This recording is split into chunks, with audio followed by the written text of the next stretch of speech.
수학 성적을 올리고 공부 잘하는 습관을 들이는 것은 꾸준한 학습 태도가 필요하겠죠. 그보다 더 중요한 것은 이해하고 알게 된 것을 아깝게 놓치지 말고 노래 부르듯 암기해서 어디든 적용할 수 있도록 숙달시키는 것입니다. 이 실천 부족 때문에 항상 아쉬운 결과를 가져오죠. 수학도 암기해서 적용할 수 있도록 반복해서 기억시켜야 합니다. 인간이 할 수 있는 유일한 방법이라고 생각해요. 자, 3차 함수와 1차 함수의 교점의 합과 변곡점이라 했습니다. 여기서 1차 함수에 주목이 되죠. 자, 그리고 변곡점입니다.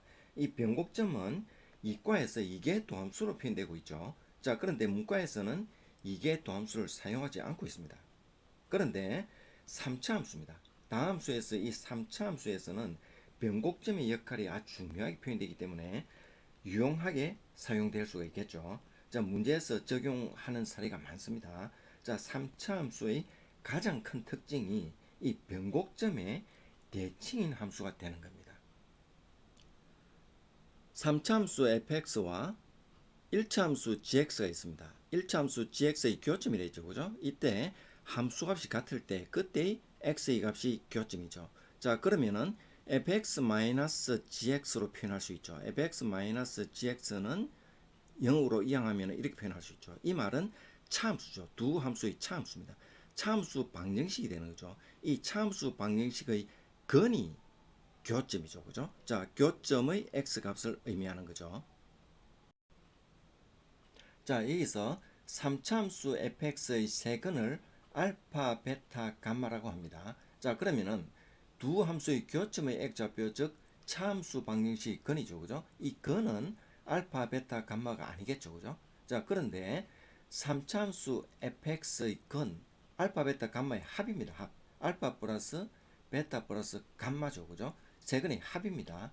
세근의 합은 두 함수의 교점의 액좌표의 합, 즉 말하자면 차함수 방정식의 근의 합, 이것과 같다는 얘기입니다. 근과 3차함수의 근은 분명히 다르죠. 그죠? 다른데 이 세 근의 합, 각각의 세 근의 합은 같다는 겁니다. 자, 여기에 주목해야 되죠. 자, 그 이유는 3차 방정식의 근과 개수와의 관계에서 알 수 있습니다. 자, 3차 방정식이 주어져 있습니다. 자, 그러면은 근과 개수와의 관계에서 세 근의 합은 마이너스 a분의 b로 표현되죠. 3차의 개수와 2차의 개수의 영향을 받죠. 그죠? 자, 그런데 자, 1차 함수와의 교점이라 했죠. 그죠? 1차 함수를 mx 플러스 n이라 합시다. 자, 그럼 차함수는 차함수 방정식을 만들면은 3차항과 2차항에는 영향이 없죠. 그죠? 자, 1차항의 개수가 c-m이 되죠. 그렇죠? 자, 그래서 3차항의 개수와 2차항의 개수의 영향이 없으니까 똑같이 차함수 방정식의 세근의 합은 마이너스 a분의 b로 표현되죠. 자, 그래서 3차 함수의 3차 방정식의 근이나 차함수 방정식의 근이나 똑같이 마이너스 a분의 b가 되어서 근의 합, 세근의 합은 같다는 얘기입니다. 이때 중요한 것은 1차 함수, 1차 함수와의 교점이죠. 그죠? 자, 여기 3차 함수가 주어져 있죠. 이 3차 함수와 교점의 x좌표가 알파 마이너스 k와 알파와 알파 플러스 k로 주어져 있습니다. 이때 이 직선을 x축이라 생각할 수도 있고 또 y 꼴 n이라는 상수함수로 생각할 수도 있죠. 그죠? 자, 그러면 여기에서 알파를 변곡점으로 합니다. 변곡점. 자, 변곡점으로 알파를 지정했습니다. 자, 그러면은 3차 함수는 변곡점의 대칭인 함수라 했죠. 그죠? 자, 그래서 여기 극점이 주어져 있죠. 이 극점은 알파의 대칭이 되어 있죠. 역시 마찬가지입니다. 여기 이 점도 이 두 점도 알파의 대칭이 되어 있죠. 자, 그래서 이 길이를 k로 하면은 알파 플러스 k, 알파 마이너스 k가 되겠죠. 그죠? 자, 알파를 변곡점으로 하고 이 변곡점의 대칭인 3차 함수가 되죠. 그래서 좌표점이 이렇게 주어졌습니다. 여기에 파란 직선도 역시 마찬가지입니다. 일반적인 mx 플러스 n이라는 1차 함수가 되어 있는데 역시 변곡점을 지나는 직선이 되겠죠. 자, 그럼 여기에서 이 거리도 역시 같죠. 대칭이니까. 이 점과 이 점은 알파의 대칭점이 됩니다. 자, 구조를 살펴보면은 3차 함수를 미분하면 2차 도함수가 되죠. 이때 2차 도함수의 함수 값은 3차 함수의 각 점에서의 접선의 기울기를 의미하죠. 그죠? 자, 그래서 도함수의 함수값은 접선의 기울기의 집합이 되는 거죠. 그죠? 자, 그래서 극점에서의 접선의 기울기는 0이죠. 그래서 0이 됩니다. 자, 여기서 주목할 것은 알파죠. 알파는 변곡점을 의미하죠. 그죠? 3차 함수에서의 변곡점입니다. 3차 함수에서의 이 변곡점은 도함수인 2차 함수의 꼭지점이 됩니다. 꼭지점. 꼭지점이 되는 이 구조를 기억해야 되는 거죠. 그죠? 3차 함수에서의 이 변곡점은 도함수인 2차 함수의 꼭지점이 된다는 거. 그렇죠?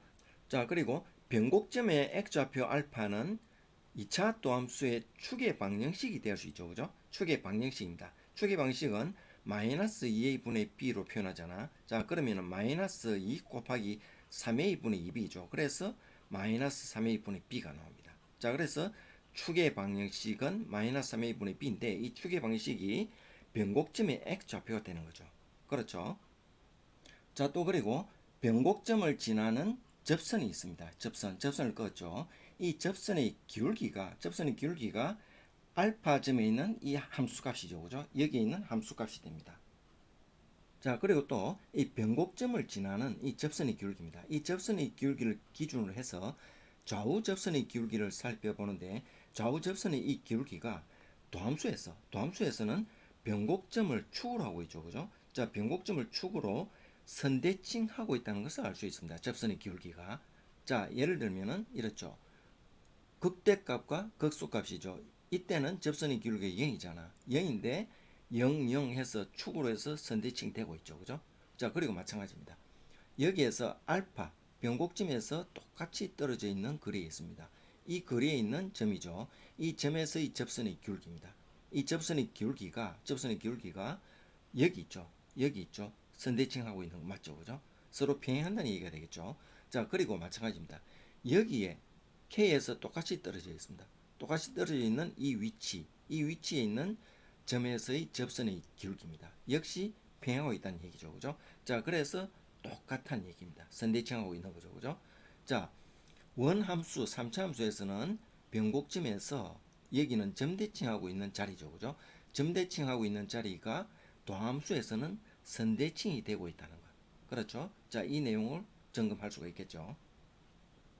자, 이제 본격적으로 3차 함수의 교점의 x값이 알파 마이너스 k와 알파 플러스 k를 했습니다. 자, 교점은 3차 방정식의 근과 같죠. 그죠? 자, 그래서 세근의 합입니다. 세근의 합은 근과 계수의 관계에서 마이너스 a분의 b로 표현되죠. 자, 그래서 합하니까 3알파가 됩니다. 이때 알파는 변곡점이 되는데 변곡점의 x값이죠. 그죠? 자, 변곡점 x값으로 된 겁니다. 자, 그럼 여기에서 구조가 이렇게 형성이 됩니다.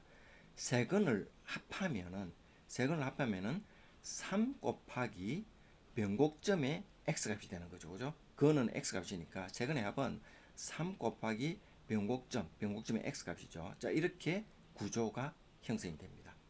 자, 이 구조를 잘 기억해야 되겠죠. 자, 그러면은 다시 세근의 합을 3으로 나눈 거가 마찬가지죠. 그죠? 세근의 합을 3으로 나눈 것이 알파가 되는 거죠.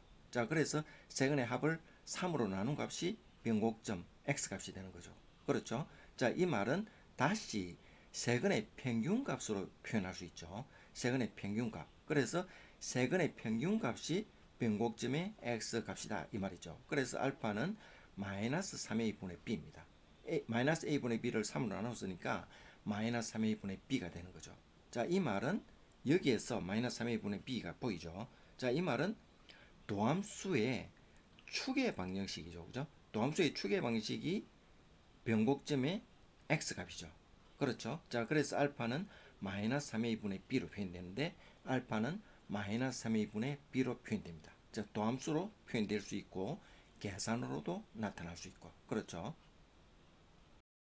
자, 먼저 설명한 것은 3차 함수의 특수 구조를 이용한 겁니다. 3차 함수의 특수 구조는 변곡점의 대칭인 함수죠. 그죠? 변곡점의 대칭인 함수입니다. 자, 이것을 이용해서 세근의 합과 변곡점과의 관계를 설명했죠. 그죠? 자, 이번에는 일반적으로 표현해서 이해해 보겠습니다.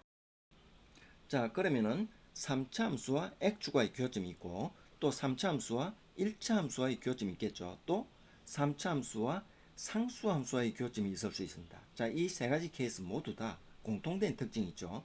차함수 방정식을 만들었을 때 차함수 방정식의 3창의 개수와 2창의 개수에는 영향이 없죠. 그죠? 항상 A와 B가 되겠죠. 자, 그래서 교점의 좌표, X좌표의 합이 세근이 되는 거죠. 그죠? 자, 세근의 합이 항상 마이너스 A분의 B로 일치한다는 것, 변함이 없다는 것. 자, 이것이 특징이 되겠죠. 자, 이제 3차함수의 변곡점의 X좌표를 K라고 한다면은 변곡점을 지나지 않는 일반적인 케이스가 됩니다. 자, 변곡점을 지나지 않죠. 자, 그러면은 이때 서로 다른 세 실근을 가질 때와 또 중근을 가질 때입니다. 그렇죠? 중근을 가질 때, 세 실근을 가질 때, 자, 이때도 역시 마찬가지죠. 서로 다른 세 실근, 중근을 가질 때도 역시 세 개의 실근을 가지니까 세 실근의 합은 3 곱하기 변곡점의 x 값이라는 거. 이 구조를 기억해서 문제에 활용해야 되겠죠. 잠시 보시고 필요시 반복해서 보시면 내용이 절로 기억되고 암기되어서 문제풀이에 적용할 수 있을 거예요. 그리고 좋아요, 구독 부탁드려요. 함께 노력해봐요.